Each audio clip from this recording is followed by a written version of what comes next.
Sumainyo ang Panginoon. At sumayon. Ang mabuting balita ng Panginoon ayon kay San Juan. Papuri sa iyo, Panginoon.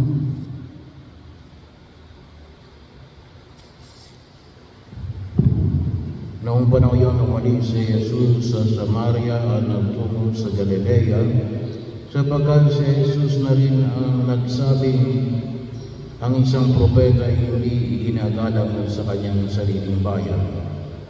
Pagdating niya sa Galilea ay mabuti ang pagtanggap sa kanya ng mga taga-roon, sapagkat nasa Jerusalem din sila noong pista ng Paskwa at nakita nilang lahat ng kanyang ginawa roon. Nagpunta uli si Jesus sa Cana Galilea. Doon niya ginawang alak ng tubig. Doon naman sa Capernaum ay may isang mataas na pinuno ng pamahalaan at may sakit ang kanyang anak na lalaki. Nang mabalitaan niyang bumalik si Jesus sa Galilea mula sa Judea, pinuntahan niya ito.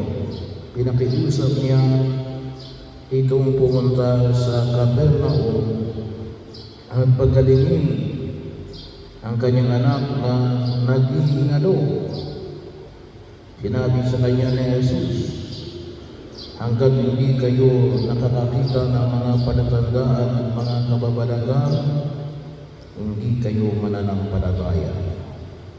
Ngunit sinabi ng pinuno, tayo na po Ginoo, bago mamatay ang aking anak. Sumagot si Jesus, umuwi na kayo. Magaling lang iyong anak. Naniwala ang lalaki sa salita ni Jesus at umuwi nga siya. Sa daan pa'y sinalubong na siya ng kanyang mga alipin at sinabi, magaling na ang inyong anak. Tinanong niya sila, anong oras siya bumalik? Siya po'y iniisa ng lagnat kahapon mag-aalauna ng hapon. Tugon nila, naalala ng ama na noong oras na iyon, sinabi sa kanya ni Jesus, magaling na ang inyong anak. Kaya siya at ang kanyang buong sambayanan ay sumampalataya kay Jesus. Ito ang pangalawang kababalagan ginawa ni Jesus sa Galilea. Pagpunta niya roon, buhat sa Judea.